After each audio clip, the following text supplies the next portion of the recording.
Monggo kita awali dengan sholawat dulu.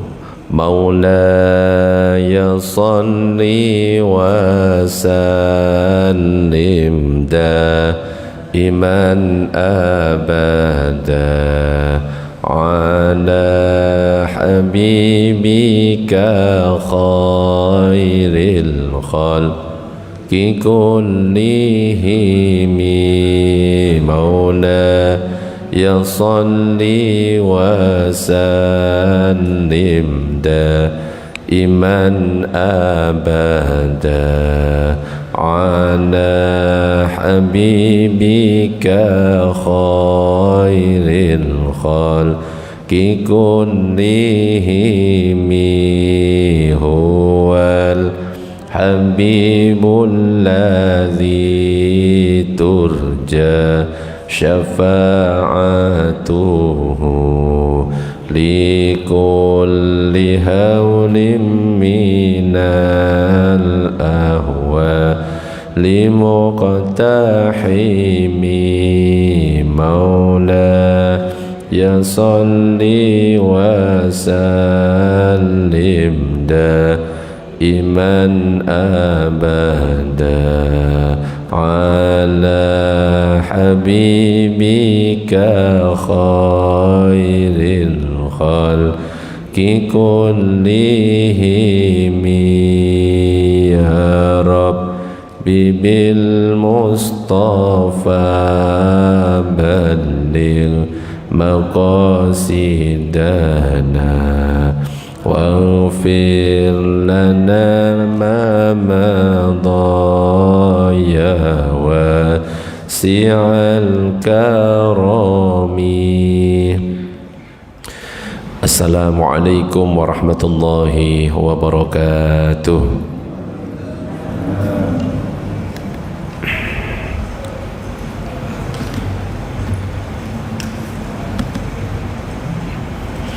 Para jamaah, Bapak Ibu yang dirahmati oleh Allah, alhamdulillah pada kesempatan pagi ini bersyukur kepada Allah karena kita masih diberikan kesehatan oleh Allah, masih diberikan kesempatan untuk bisa sholat subuh berjamaah, kemudian kita lanjutkan dengan ngaji bareng. Mudah-mudahan kita senantiasa diberikan keistiqomahan oleh Allah, amin ya rabbal alamin. Mudah-mudahan dengan berkah sholat berjamaah, dengan berkah ngaji, mudah-mudahan hajat-hajat kita dikabulkan oleh Allah, rizki kita dilancarkan oleh Allah, dosa-dosa kita diampuni oleh Allah. Jika kelak kita wafat dalam keadaan husnul khatimah. Para jamaah, Bapak Ibu yang dirahmati oleh Allah, pada kesempatan pagi ini yang akan kita bahas adalah tentang fikih dan adab dalam bermedia sosial. Jadi kalau zaman sekarang nggak punya medsos berarti ketinggalan zaman. Ibu-ibu punya medsos semuanya?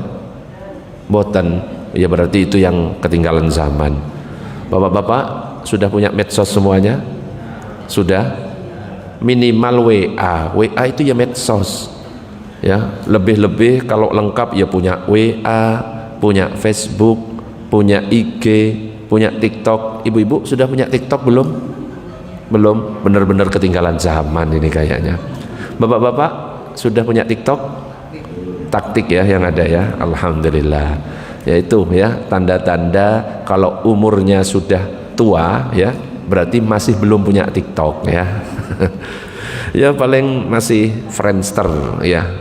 Friendster itu wis gak ada sekarang itu. Intinya kalau zaman sekarang itu ya zamannya media sosial. Kalau dulu ketika kita membaca berita harus baca koran, Jawa Pos dan lain sebagainya berupa kertas. Tapi kita sekarang ini nggak butuh kertas-kertas seperti itu. Kita tinggal searching di Google, itu sudah muncul berita-berita. Bahkan yang jauh jadi dekat, yang dekat jadi jauh. Betul? Yaitu bahayanya kalau kita bermedsos, kalau kita sibuk dengan HP, duduk berduaan gak saling ngomong ya, sibuk dengan HP-nya. Ada apa enggak yang kayak gitu? Banyak. Loh, itu bahayanya. Makanya perlu kita pelajari ketika kita bermedia sosial, apalagi hidup di zaman sekarang, ya harus disertai ilmu. Kadang-kadang membalas WA saja itu kurang adab, sehingga membuat orang itu malas untuk WA orang itu. Pernah nggak ibu-ibu sama bapak-bapak nge-WA panjang cuma dibales ye? Itu benar-benar kurang ajar orang kayak gitu itu ya. Cuma jempol, iki apa itu membuat orang nggak enak, itu nggak punya akhlak ya. Apalagi cuma jawab orang nyembah gini, oh pemaksutil, tinggal jawab siap, oke, insya Allah. Loh, itu justru lebih enak rasanya. Makanya kalau ada WA ke saya pasti tak jawab itu panjang lebar, bahkan tak searchingkan di Google, tak panjangkan satu artikel biar seneng ya.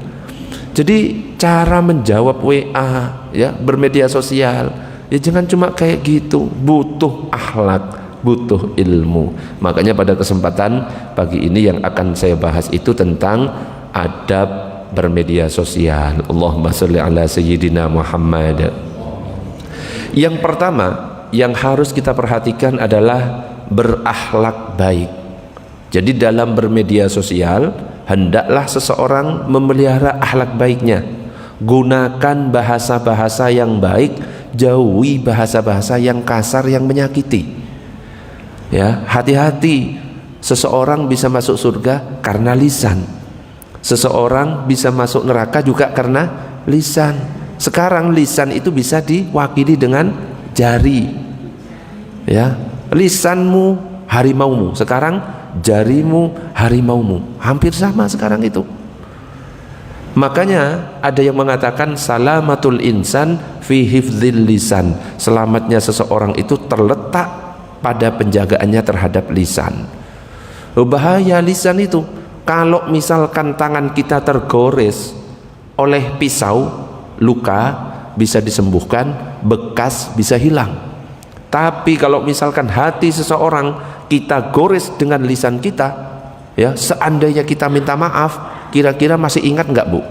Ingat, ya tak maafkan, tapi saya ingat, saya dirasani ya. Makanya kan pernah saya lagukan sebuah lagu di sini kan, ya. Apa masih ingat? Di langit ada mata, iki ngantuk kabeh iki. Di langit ada mata, di bumi banyak orang iri, teman sukses kepanasan, dicarilah keburukan, buat jadi bahan gibahan. Wonge teko Bu? Mana-mana orangnya mana? Belakang ya, sing paling belakang ya. Bapak-bapak teko, ya. Biasanya pakai baju batik orangnya ya. Ya iki lho wong iki. Sing kayak gitu biasanya batikan. Di langit ada matahari, di bumi banyak orang iri, mulutnya tajam-tajam, gak punya perasaan, sibuk dengan urusan orang. Wongnya teko juga, bahaya kayak gitu itu. Makanya Rasulullah sallallahu alaihi wasallam bersabda, ma syai'un asqalu fi mizanil mu'min yaumal qiyamah min khuluqin hasan. Tidak ada sesuatu yang lebih berat dalam timbangan seorang mukmin di hari kiamat daripada akhlak yang baik. Wa innallaha la yabghadul fahishal badi. Sungguh Allah benci orang yang keji, tak bermoral dan juga berkata kotor. Jadi kalau bisa, misalkan kita update status, isi dengan kata-kata yang baik. Gak usah ngurus kalau misalkan kita dianggap sok suci dan lain sebagainya. Wis pokoknya update kata-kata yang baik. Kalau mau curhat jangan di media sosial.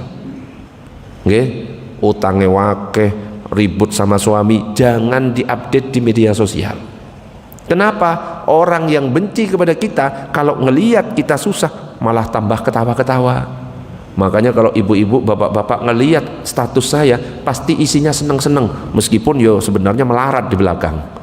Seneng-seneng, yo entah jalan-jalan di mall, jalan-jalan di sana. Wis biarkan orang-orang yang benci biar tambah sakit hati. Nggih. Jadi kalau bisa jangan sampai aib-aib keluarga dan lain sebagainya diupdate di media sosial. Usahakan kalimatnya kalimat yang baik. Bisa nggih semuanya? Allahumma sholli ala sayyidina Muhammad. Dan yang kedua yang harus kita jaga adalah jangan mengejek orang lain. Jadi nggak boleh bagi kita menjelekkan atau mengejek orang lain, berusaha untuk menebarkan hal-hal yang baik yang berguna bagi orang lain.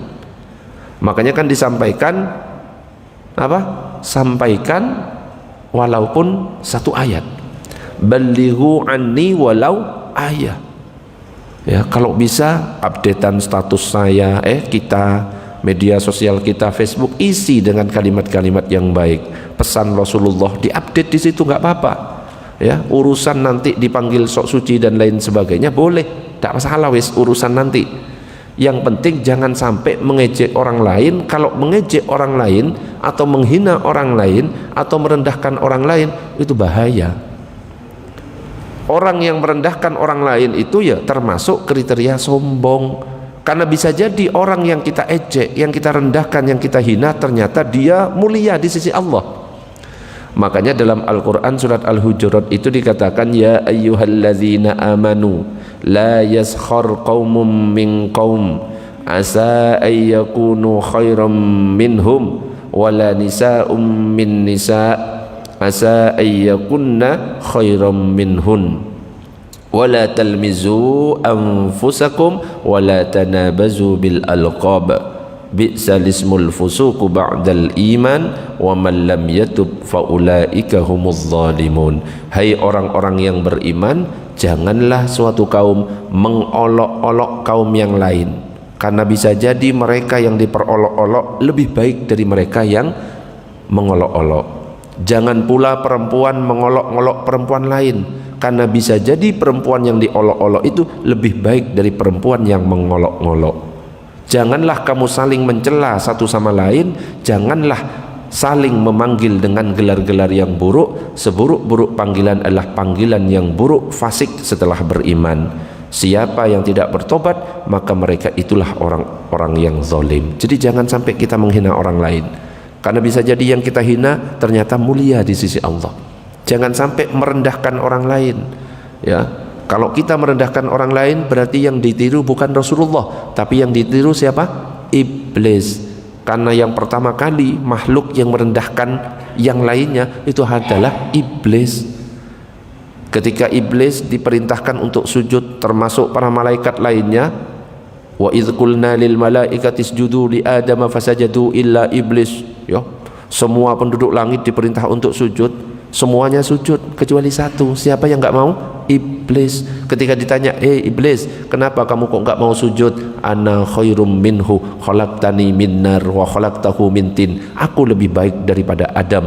Engkau ciptakan aku dari api, sedangkan engkau ciptakan Adam dari tanah. Aku lebih baik. Akhirnya apa? Iblis yang 80.000 tahun dia itu sujud kepada Allah. Kan pernah saya sampaikan, pernah di surga tidak ada sejengkal pun di surga yang nggak pernah dibuat sujud, tapi hanya karena tidak mau sujud sekali diusir oleh Allah Subhanahu wa ta'ala. Itu iblis, sekali nggak mau sujud. Coba bayangkan kita nggak sholat subuh, berarti kita sudah nggak sujud berapa kali? Halo? Nggak sholat subuh berarti kita nggak sujud berapa kali? Kok isok dua itu sholat apa itu? Sholat subuh kok sujudnya dua itu? Berapa? 4 kali ya. Itu baru subuh ya. Subuh nggak sholat, 4 kali sujud kita tinggalkan. Ya kecuali tadi yang 2 sujud ya, mungkin dia sholat subuhnya 1 rakaat ya. Nggak sadar kalau setiap rakaat itu berapa? 2 sujud. Bayangkan 1 kali sholat kita tinggal, subuh 4 kali sujud kita tinggal. Wong iblis 1 kali sujud ditinggal aja diusir kok oleh Allah. Iblis itu dulu makhluk mulia, julukannya Azazil, gurunya para malaikat. Makanya karena merasa dia mulia, gak mau ketika diperintah oleh Allah untuk sujud kepada Nabi Adam. Sujudnya di sini bukan sujud ibadah, sujud karena taat kepada perintahnya Allah. Gak taat diusir. Lah bayangkan kita diperintahkan sholat 5 waktu, lah subuh ditinggal, berarti sudah 4 sujud. Itu baru 5 waktu. Kadang-kadang kita masih seperti itu. Bayangkan kalau seandainya dulu Nabi Muhammad gak minta diskon waktu Isra Mi'raj, ternyata 50 waktu. Coba bayangkan, setiap 30 menit azan, 30 menit lagi azan, 30 menit lagi azan. Kalau azan sih nggak masalah. Masalahnya 30 menit ketemu Pak Herman, 30 menit lagi ketemu Pak Herman, kan bosen. ketemu lagi. Bayangkan coba 30 menit ya, baru duduk, baru ngopi belum habis, azan maneh. Coba bayangkan kalau seandainya nggak ada diskon. Ini di diskon, si alasannya wakeh. Ya, makanya kan pernah disampaikan oleh penceramah-penceramah, subuhnya kesiangan, duhurnya apa? Kesibukan, asarnya di perjalanan, maghribnya kecapean, isaknya ketiduran, wes komplit ya. Allahumma sholli ala sayyidina Muhammad. Yang ketiga adalah berbuat baik. Jadi berbuat baiklah dan arahkan orang lain untuk berbuat baik. Allah berfirman, ya ayyuhalladzina amanu rka'u wasjudu wa'budu rabbakum waf'alul khaira la'allakum tuflihun. Hei orang-orang yang beriman, rukuklah, sujudlah, sembahlah Tuhanmu dan berbuatlah kebaikan agar kamu beruntung. Jadi kalau Allah membuat kalimat di situ, membuat kalimat perintahnya jamak. Sujudlah kalian, rukuklah kalian, beribadahlah kalian. Ini isyarat kepada kita kalau ibadah itu yang paling afdol ya berjamaah, termasuk sholat. Kalau memang kita tidak ada uzur, usahakan berjamaah. Bu, sholat berjamaah hukumnya apa? Halo? Saya tak tanya ke bapak-bapak, ibu-ibu nggak esok jawab ini. Bapak-bapak, hukum sholat berjamaah apa? Wajib. Pernah nggak berjamaah? Sering. Dosanya wakeh berarti. Masalahnya wajib itu definisinya kalau dikerjakan berpahala, kalau tidak dikerjakan dosa. Makanya jangan sedikit-sedikit bilang wajib. Coba saya tanya lagi bapak-bapak, hukum sholat berjamaah apa? Wajib. Pak Dian 5 waktu berjamaah? Enggak, dosane wakeh. Ya tergantung mazhab apa yang kita pakai. Kalau mazhab Hanafi, maka hukum sholat berjamaah sunnah muakkadah. Kalau mazhab Maliki, maka hukum sholat berjamaah sunnah muakkadah. Kalau mazhab Syafi'i, hukum sholat berjamaah fardu kifayah. Artinya kalau sudah ada sekelompok orang sholat berjamaah, yang sholat di rumah nggak dosa.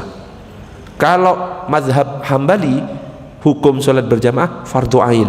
Artinya orang yang sholat di rumah meskipun sah tetap berdosa karena tidak melakukan secara berjamaah. Itu bagi laki-laki. Sekarang pertanyaannya bagi perempuan, ibu-ibu, sholat di masjid sama sholat di rumah, untuk ibu-ibu lebih afdol sholat di mana? Ngapain di sini? Pulang Bu, pulang.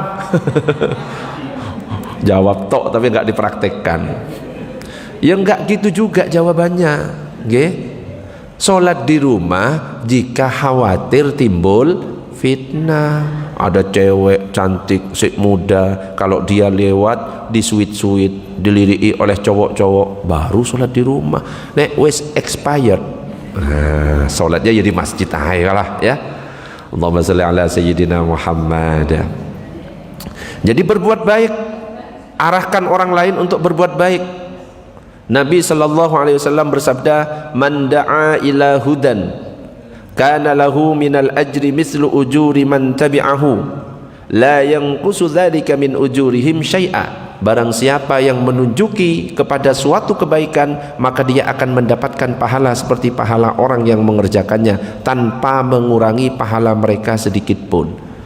Kita update status saja di Facebook, di TikTok, di WA, ayo kawan kita jangan lupa sholat tahajud. Ternyata ada orang membaca, dia bener tergerak, iya rek tahajud, ternyata dia tahajud, dapat pahala kita.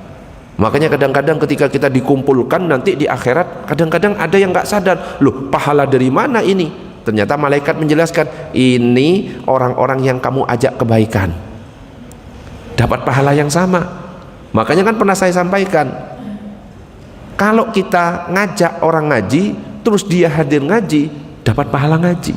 Makanya pahala yang paling banyak itu didapat oleh muazzin, orang yang azan. Kenapa? Orang yang azan itu apa? Memberi info kepada orang-orang untuk berjamaah. Bayangkan berapa orang yang sholat berjamaah, dia dapat semuanya pahalanya. Tadi siapa yang azan? Mas Fakih. Dapat pahalanya orang-orang yang banyak itu. Tapi yang jadi masalah sekarang gak rebutan jadi muazzin, ya rebutan jadi imam. Padahal imam itu berat loh, nanggung makmumnya. Imam salah, oh ya dredeg loh kadang-kadang. Apalagi kalau yang negur satu masjid.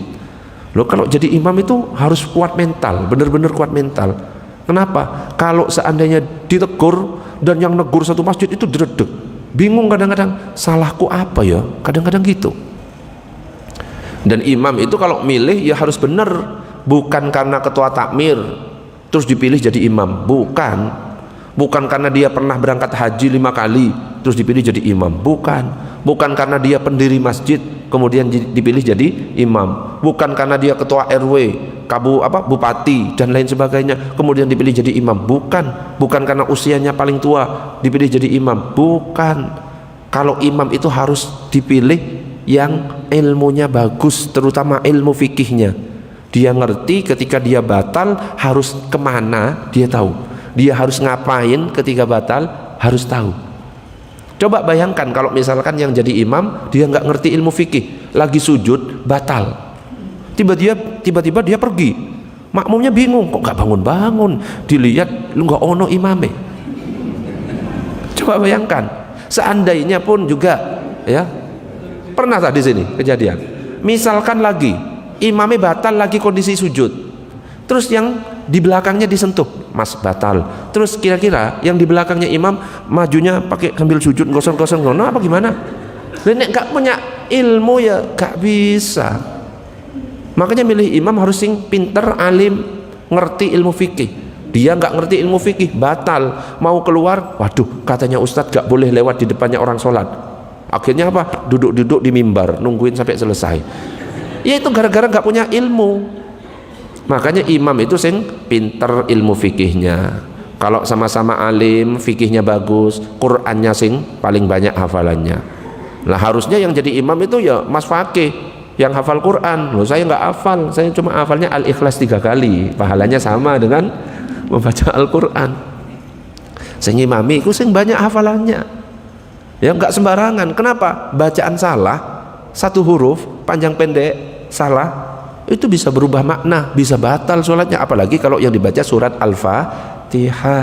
Pernah saya sampaikan, Alhamdulillahi Rabbil Alamin, artinya segala puji bagi Allah Tuhan semesta alam. Diganti huruf H, Alhamdulillahi Rabbil Alamin, segala kematian milik Allah.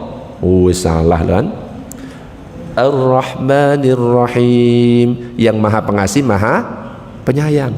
Diganti kha, Ar-Rahmanir Rahim, yang maha pengasih maha merdu.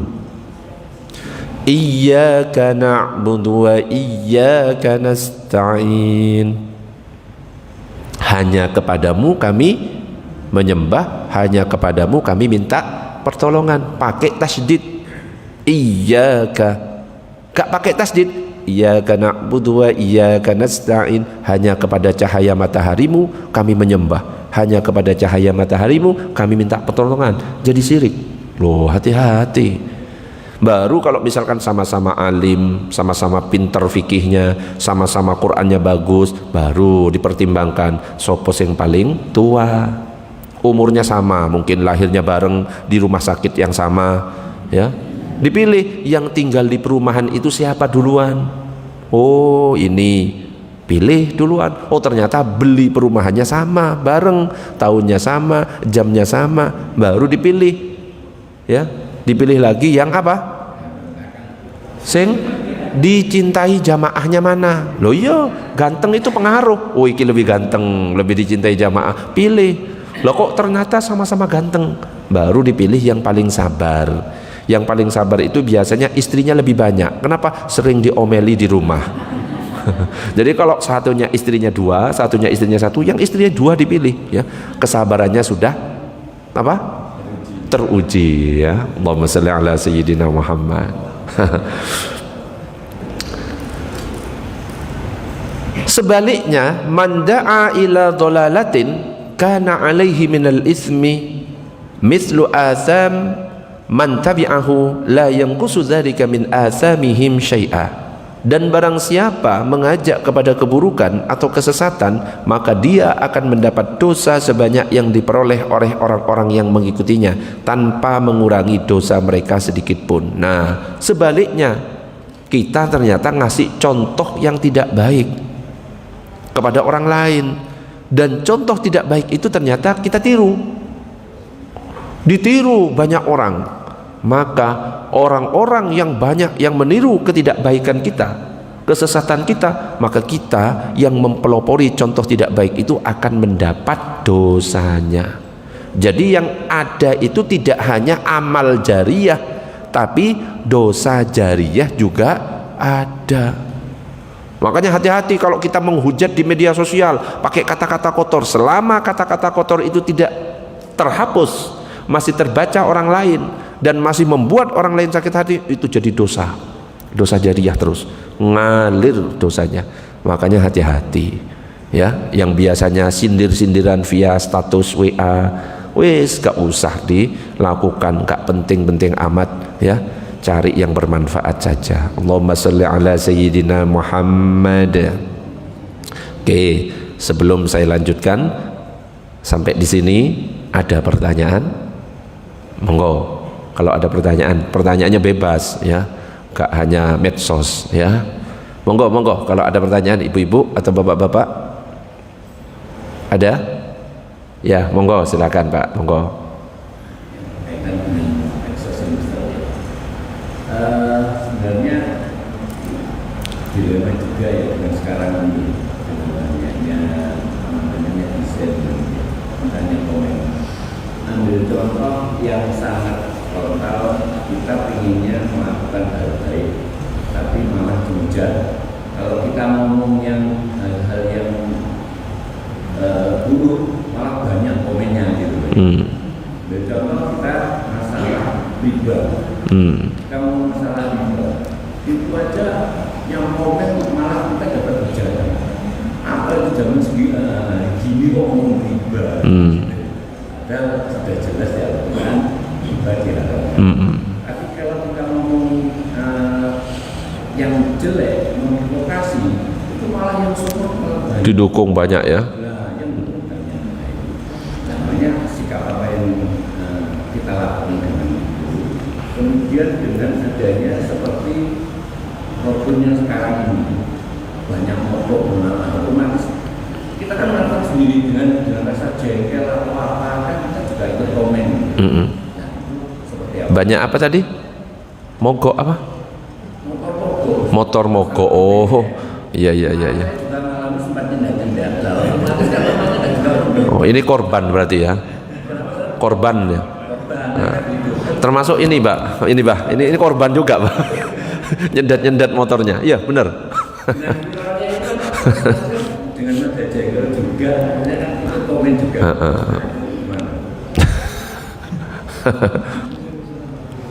Waduh, berat. Iya.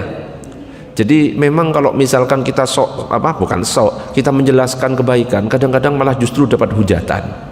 Ya, ngomong masalah riba, mengingatkan, halah apa sok suci sekarang ngomong riba, gak bisa sekarang itu kalau misalkan menghindari riba, kayak gitu kan. Hujatannya banyak. Makanya kan ada kata-kata yang mengatakan maha benar netizen dengan segala cocotannya. Jadi wes gak iso dibantah, ya. Namanya orang ikhlas gak terpengaruh. Mau dihujat, mau dipuji, dia gak pengaruh. Kalau memang abah mau menyampaikan kebenaran dan ikhlas karena Allah, mau dihujat gak ngurus. Harusnya kayak gitu. Saya mau dihujat gak ngurus, ini kebenaran, ini Al-Quran, ini hadis, ini ulama yang mengingatkan. Harusnya kayak gitu. Memangnya saya gak dihujat habis-habisan di TikTok hanya karena mengatakan kunut subuh sunnah menurut Imam Syafi'i, dihujat habis-habisan oleh orang yang anti kunut. Saya menjelaskan tahlilan itu dianjurkan untuk mendoakan yang meninggal, dihujat habis-habisan oleh orang yang anti tahlilan, tapi saya nggak ngurus, malah tambah dihujat, tambah FYP punya saya. Makanya kalau pengen viral memang harus melakukan hal-hal yang nyeleneh. Ya, Abah pengen viral sekarang, langsung datang ke Arab, kencingi air zam-zam, viral seluruh dunia. Ya, makanya kalau paling rame, konten-konten paling rame itu adalah sing memprovokasi, ya, manas-manasi, hujatan-hujatan, pasti yang komen itu banyak. Ya, nah kita ya jangan mengikuti kayak gitu. Itu kan SDM rendah yang komen-komen kayak gitu itu. Nah kalau memang kita SDM-nya tinggi ya nggak usah komen-komen kayak gitu. Tetap berkata yang baik. Kalaupun misalkan ada masalah mogok dan lain sebagainya, dan kita mau mengingatkan, jangan sampai mengingatkan dengan hujatan, tapi dengan cara yang baik. Mau mengingatkan pemerintah, boleh saja. Mau unjuk rasa, boleh, tapi harus tetap jaga akhlak. Ada kan cara mengingatkan pemerintah sampai menghina, menjelekkan, ada kan? Itu haram itu. Mau dia mengatakan dirinya sebagai ormas Islam dan lain sebagainya, kalau menghujat, menghina dan lain sebagainya, hukumnya haram. Negur pemerintah, mengingatkan pemerintah boleh, ya, karena memang pemerintah ya harus kita sambil awasi, tapi harus dengan cara yang baik. Wong pemerintah kita loh nggak sampai ngaku Tuhan. Nabi Musa dan Nabi Harun, beliau itu dakwahnya kepada Fir'aun. Fir'aun itu ngakunya Tuhan, ana rabbukumul a'la, aku adalah Tuhan yang maha tinggi. Itu pun masih diperintahkan oleh Allah, faqula lahu qaulal layyina. Betul ya Mas Fakih ya? Saya nggak hafal. Faqula lahu qaulal layyina. Katakan dengan kata yang baik, dengan cara yang lembut, itu kepada raja yang ngaku Tuhan. Lah kita ini pimpinan kita nggak ada yang sampai ngaku Tuhan. Lah kok ono sing menghujat, menghina. Bukan berarti nggak boleh negur, boleh, tapi dengan cara yang baik. Unjuk rasa boleh, dengan cara unjuk rasa yang damai. Nggak boleh pelemparan, ya. Terus yang ngerampok rumahnya orang, itu kemarin itu menjara, itu hukumnya haram itu. Haram orang itu, dia itu maling namanya. Seandainya mereka yang dicolong, yang dijarah pun salah, gak gitu caranya, ya, tetap harus dengan cara yang baik. Nah kita jangan terpengaruh, ya, masalah mogok misalkan, ya, dan lain sebagainya. Boleh kita membuat sebuah tulisan, boleh, tapi dengan kata-kata yang baik, ya, surat untuk siapa misalkan, tulis dengan kata-kata yang baik untuk pengingat dan lain sebagainya. Dasar ini, dasar itu dan lain sebagainya. Jangan kalau kayak gitu. Makanya pernah saya sampaikan, kalau ada orang yang memberikan lemparan cacian, lemparan makian kepada kita, jangan sampai kita membalas lemparan cacian orang, jangan sampai kita membalas lemparan makian orang dengan lemparan cacian dan makian juga. Tapi balaslah dengan lemparan bunga dan senyuman, tapi juga sertakan potnya biar kapok, ya, bunganya sak pote, ya, kalau kita mau memberikan lemparan. Allahumma sholli ala sayyidina Muhammad. Gitu bagi wis namanya netizen itu ya gitu, ya, maha benar netizen dengan segala cocotannya. Sudah. Jadi untuk senjata ampuhnya diam. Diam nggak apa-apa. Kalau memang kita tidak bisa berkata-kata apa-apa, diam. Tapi kalau kita berani dan siap dihujat, sampaikan kebenaran, tapi isinya jangan sampai ada cacian di dalamnya. Misalkan mau menyampaikan riba haram, sekali haram tetap haram, misalkan gitu, itu kan kebenaran. Terus dihujat, sudah nggak usah dipikirkan. Orang ikhlas nggak akan memikirkan hujatan, nggak akan memikirkan pujian. Kalau kita masih terpengaruh kanan kiri, berarti kita masih belum ikhlas ketika nulis. Kita nulis haram riba, terus dihujat, aduh, wes gak jadi. Berarti kita menulis itu karena orang lain masih. Wes ikhlas, sudah dihujat urusannya. Pokoknya saya menyampaikan kebenaran. Kalau memang kita siap untuk dihujat, sampaikan. Kalau nggak siap dihujat, wis menengahi, ya, doakan saja dengan cara kita mendoakan, ya Allah mudah-mudahan mendapatkan petunjuk, ya Allah yang korupsi pertalit ini, ya misalkan, ya dicampur pakai apa, etanol, mudah-mudahan segera bertaubat, segera ketangkep, biar nggak, nggak apa-apa, doa saja nggak apa-apa. Kalau memang kita nggak mampu untuk menyuarakan, gitu bah, nggih. Allahumma sholli ala sayyidina Muhammad. Ada lagi pertanyaan, monggo. Ibu-ibu, nggak ada pertanyaan? Ibu-ibu, media sosial yang sudah dipunyai apa saja, Bu? TikTok. Punya tak TikTok? Terus apa lagi, Bu? IG ada? Monggo silakan. Ada 5 orang. Gak ada yang jawab. Ingat, ucapan salam meskipun via online hukumnya wajib dijawab. Cara menjawabnya ada 2 cara. Jadi kalau ada teman kita WA kita, assalamualaikum, cara menjawabnya 2. Boleh via tulisan juga, waalaikumsalam, boleh via ucapan. Kita husnudzon, kok nggak ono sing jawab, oh mungkin dia menjawab via ucapan. Faham sampai di sini? Kok ada yang nulis tulisan waalaikumsalam, ya sudah berarti dia menjawab via tulisan. Kita jangan keburu suudzon, kok nggak ono sing jawab, haram hukumnya tidak menjawab salam. Waduh, ya ribut Bu kalau gitu, dikit-dikit haram. Jangan terlalu mudah baper, ya. Kita nulis assalamualaikum nggak dijawab-jawab di grup, ya bisa jadi kita husnudzon, oh mungkin jawabnya via lisan. Ojo keburu baper, haram hukumnya tidak menjawab salam. Waduh, ya ribut antara tetangga kalau kayak gitu. Halah Bu, sok suci, ngono wis panjang wis, ya. Oh mungkin sudah dijawab, atau mungkin nggak punya kuota, ngono ae, ya. Oh alah, paling nggak punya HP, ya HP-nya dipakai anaknya, wis gitu aja. Pokoknya di husnudzoni terus. Kenapa? Rumusnya kalau kepada orang lain husnudzon, kalau kepada diri sendiri baru suudzon, gitu, nggih. Kalau dalam sebuah kelompok saya ucapkan salam, assalamualaikum warahmatullahi wabarakatuh. Kalau ada yang jawab 1, itu sudah terwakili semuanya. Tapi kalau 1 lawan 1, assalamualaikum, harus jawab waalaikumsalam. Tapi yang wajib dijawab itu kalau tulisannya benar. Kalau cuma disingkat ASS, jangan dijawab.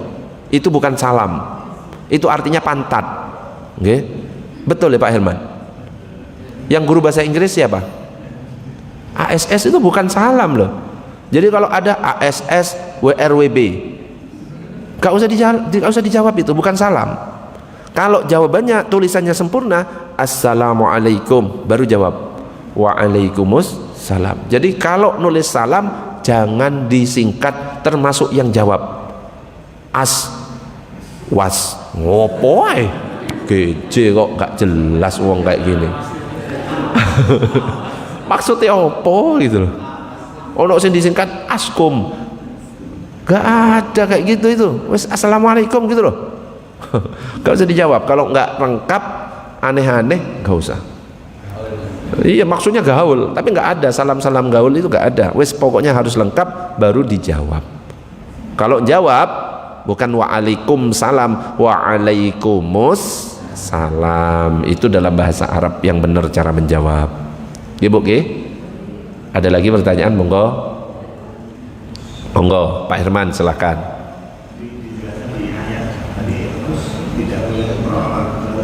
Ya.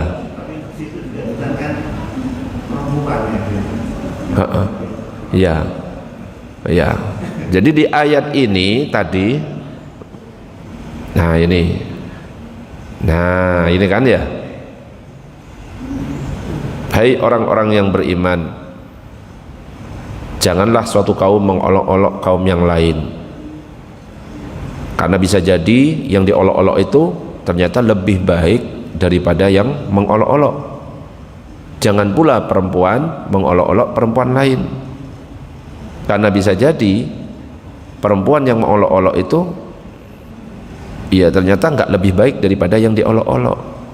Perempuan lebih ditekankan di situ, ya, khusus Kenapa? Karena biasanya antara laki-laki dan perempuan yang paling banyak bicara itu siapa? Ya perempuan. Kalau laki-laki itu, makanya kan ada ilmu, kalau laki-laki itu cuma berapa kata gitu ya, makanya nggak banyak omong. Tapi kalau perempuan, kalau tidak memenuhi kuota kata-kata yang dikeluarkan, itu akan ngoceh terus. Makanya bapak-bapak harus sabar, nek ibu-ibu biarkan aja, dengarkan aja gitu ya. Karena apa? Ya kata-katanya belum terpenuhi keluar semuanya. Berapa ratus kata, berapa ribu kata gitu, saya lupa. Berapa? 20.000. Loh, itu sampai tahu loh. Sampai ngerti. Pokoknya kalau 20.000 kata tidak terpenuhi kuotanya, itu terus ngoceh itu. Jadi wis kasih mic ae. Bapak-bapak, kalau bapak-bapak berapa? Itu nggak banyak kalau bapak-bapak. Makanya jawabannya ya. Istrinya nulis panjang, ya pak ya, ya pak ya, ye. Karena memang kata-katanya bapak-bapak itu dikit. Tapi kalau ibu-ibu memang ya fitrahnya ya gitu. Jadi bapak-bapak nggak usah protes kalau ibu-ibunya cerewet, itu wis biasa. Ya karena bawaan sejak lahir kayak gitu ya. Ini bapak-bapak jawabannya singkat-singkat, wis biasa. Gak romantis misalkan. Pak ganteng nggak pak? Ganteng ya apa sih? Pak wis cantik nggak? Ya. Mana tok? Padahal wis dandan 1 jam loh. Cuma jawabannya ya. Ya wis memang kayak gitu gayanya. Ya, gak usah aneh-aneh. Nah perempuan karena masalah mengolok-olok, ngerasani, ya biasanya kerjaannya perempuan. Tapi bukan berarti bapak-bapak nggak ngerasani, ya ngerasani juga. Hati-hati nek ngerasani itu, ya bisa saja kita malah transfer secara gratis pahala kita kepada orang yang kita rasani itu. Kalau misalkan kita ngerasaninya benar, itu jadinya ghibah. Kalau salah jadinya fitnah. Itu semuanya dosa besar. Gitu. Allahumma shalli ala sayyidina Muhammad. Ada pertanyaan lagi? Monggo Pak Herman. Bedanya penyakit ain. Harus bagaimana postingan itu di medsos, misalkan foto profil, postingan atau status lah gitu. Harus bagaimana itu? Harusnya bagaimana? Atau tidak? Atau misalkan kita beli mobil baru misalkan, harusnya bagaimana postingan itu di situ? Ya. Jadi ada penyakit ya. Penyakit ini agak aneh. Penyakit ini agak aneh tapi nyata. Ya. Ada penyakit, penyakitnya agak aneh tapi nyata. Namanya penyakit ain. Penyakit ain itu disebut penyakit ain karena berasal dari pandangan. Makanya disebut sebagai penyakit ain. Ini saya tak bukakan penyakit ain ini. Orang ngepost sesuatu, terus ada yang ngelihat dengan penuh kebencian, tiba-tiba sakit orang yang dilihat itu namanya penyakit ain. Ya nggak tahu prosesnya kayak apa, ya memang kejadiannya kayak gitu, agak aneh. Ada lagi orang itu terlalu seneng, terlalu suka juga, bisa menyebabkan penyakit ain juga. Makanya kalau misalkan kita melihat sesuatu atau ngepost sesuatu, disertai dengan doa. Supaya apa? Supaya nggak kena penyakit ain. Nah ini, Ista'izu billahi fa innal aina haqqun. Berlindunglah kalian kepada Allah karena sesungguhnya penyakit ain itu nyata. Jadi memang agak aneh, berasal dari pandangan seseorang. Karena kebencian seseorang ngelihat tiba-tiba sakit, karena saking sukanya, saking ngefansnya bisa sakit juga. Makanya kalau ngepost, sekali lagi, nah ini iringi dengan doa. Kalau misalkan ada orang yang menyebabkan penyakit ain disuruh wudhu ini, lalu yang terkena penyakit ain disuruh mandi dengan air bekas wudhu tersebut, loh aneh-aneh. Ini ada doanya. Nah ini tata cara meru'yah ya, jadinya diperintah untuk meru'yah. Minimal kalau misalkan kita itu mau ngepost sesuatu, Ya diiringi a'udzu bikalimatillahi tammati min syarri ma khalaq boleh, bismillahirrahmanirrahim boleh, atau doa yang sering kali dibaca agar terhindar dari penyakit ain, contohnya seperti ini, a'udzu bikalimatillahi tammah min kulli syaitanin wa hammah wa min kulli ainil lammah boleh. Masalahnya kan nggak hafal ya, ini nggak hafal ya baca bismillah sama ta'awudz saja nggak apa-apa ya.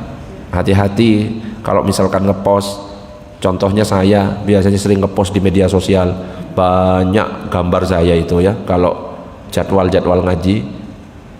Makanya kalau misalkan ngelihat jangan disertai dengan kebencian biar saya nggak sakit gitu ya Ibu nggih. Nah ini, atau baca kayak gini, salah satu doa yang dibaca ketika melihat sesuatu yang menakjubkan, ibu-ibu atau bapak-bapak ngelihat sesuatu yang menakjubkan, baca Masya Allah la haula wa la quwata illa billah. Masya Allah gitu minimal, Masya Allah.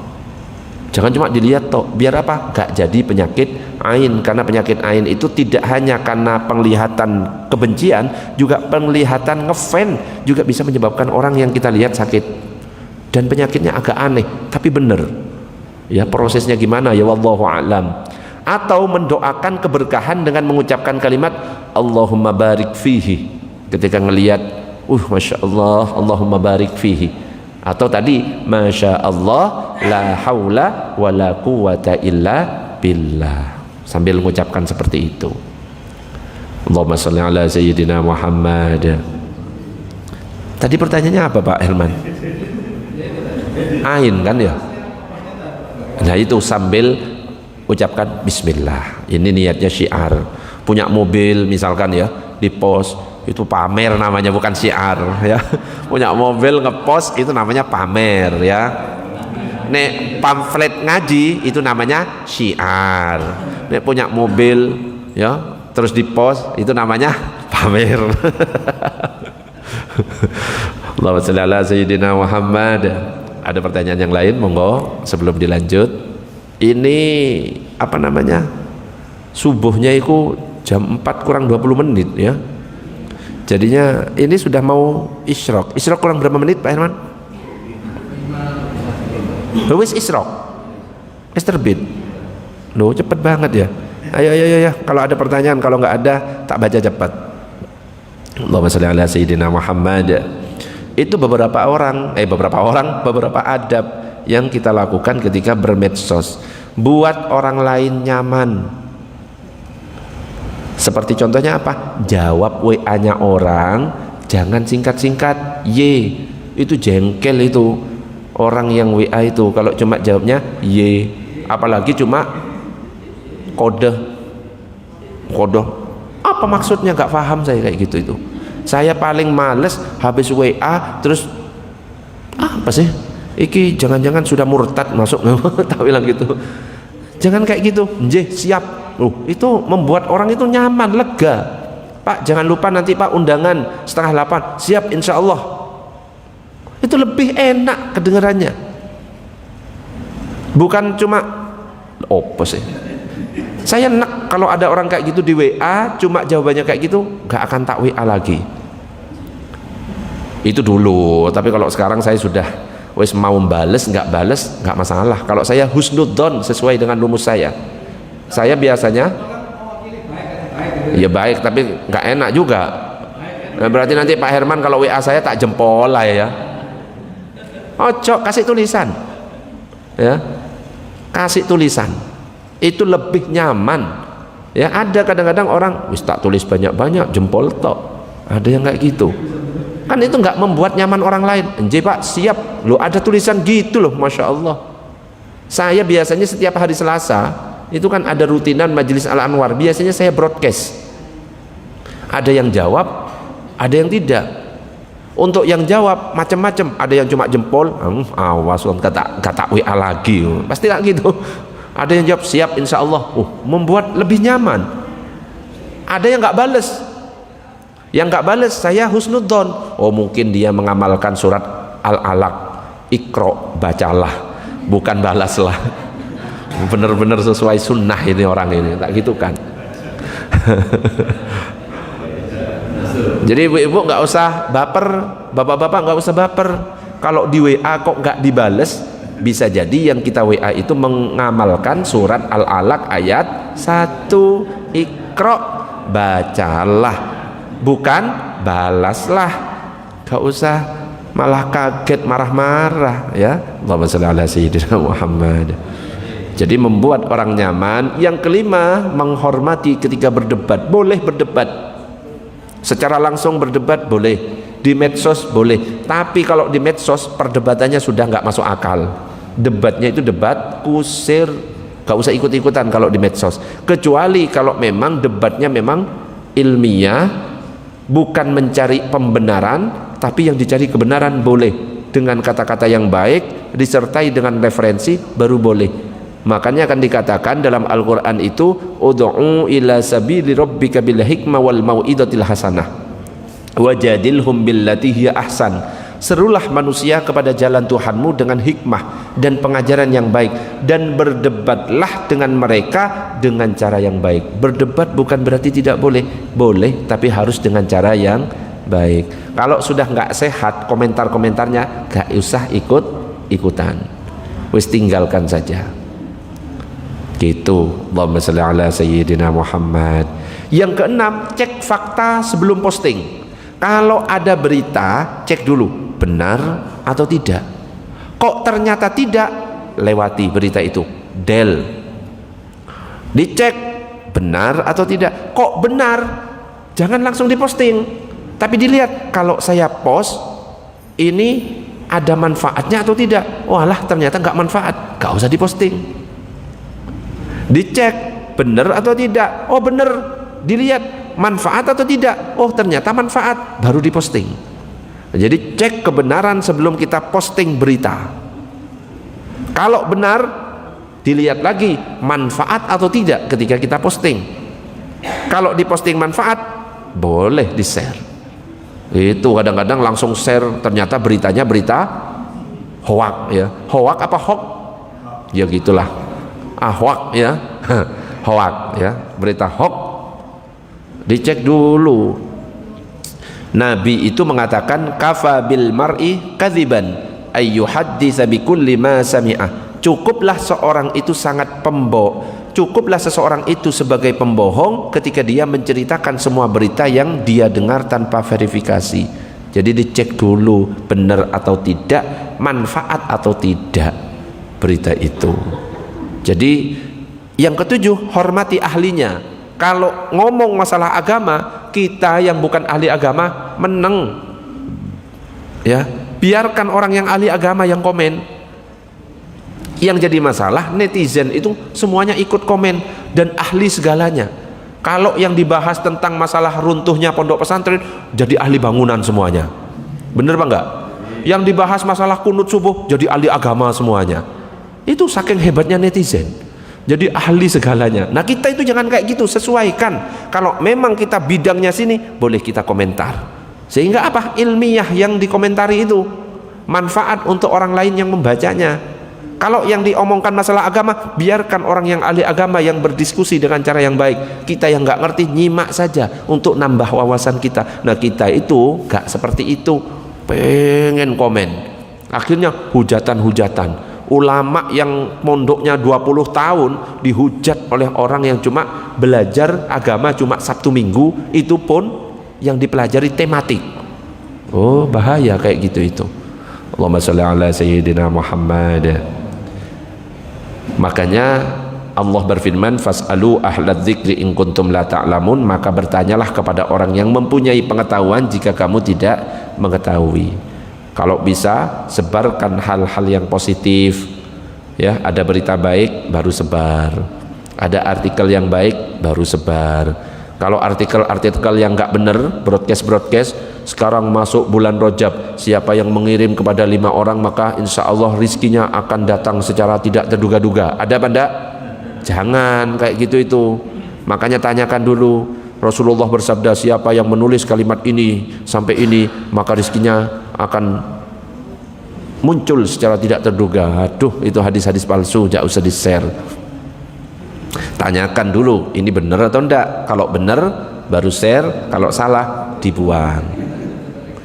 Yang terakhir, ya, biar nggak lama-lama, jagalah kehormatan orang lain. Kalau kita ngerti ada berita, ternyata beritanya fitnah kepada orang itu, kita harus punya kewajiban membenarkan. Pak, mohon maaf, tidak seperti itu beritanya.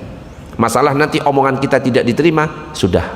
Yang penting ada kewajiban kepada kita, tidak tinggal diam ketika kehormatan orang lain itu dirusak. Jadi kalau ada berita, loh kok nggak gini nih, berita yang sahih ini, sampaikan, nggak apa-apa. Kalau kita siap dihujat juga, tapi ya namanya medsos itu ya siap dihujat, siap tidak, gitu aja. Intinya kalau ada yang dizolimi, ya wis kita bela. Ya, kalau ada yang dizolimi kita bela. Kalau kita memang mampu. Allahumma sholli ala sayyidina Muhammad. Jadi jangan biarkan siapapun dipermalukan di grup WA. Misalkan ada orang disudutkan, ya jangan, Pak, jangan dilanjut di grup WA, secara pribadi saja. Diingatkan, cara mengingatkan jangan di grup, tapi di japri. Kalau kita mengingatkan seseorang di depan umum, itu bukan mengingatkan namanya, tapi itu namanya menghina. Kalau mau negur seseorang jangan di grup, tapi di japri via pribadi. Nah, itu namanya memang menegur atau mengingatkan. Gitu kurang lebihnya. Allahumma sholli ala sayyidina Muhammad. Ada pertanyaan sebelum diakhiri? Monggo kalau ada pertanyaan. Kalau nggak ada ya saya akhiri. Ada? Ibu-ibu sudah jelas? Oke, nanti kalau bales agak panjang Bu, kalau bisa searching di Google satu artikel, copy paste. Ini Pak, sekaligus saya kasih artikel bermanfaat, monggo dibaca. Siapa tahu tambah senang. Ada Bapak-bapak? Nggak ada? Sudah cukup Cukup. Mudah-mudahan sedikit yang saya sampaikan manfaat. Kita tutup dengan doa kafaratul majlis. Subhanakallahumma wa bihamdika asyhadu an la ilaha illa anta astaghfiruka wa atubu ilaik. Assalamualaikum warahmatullahi wabarakatuh.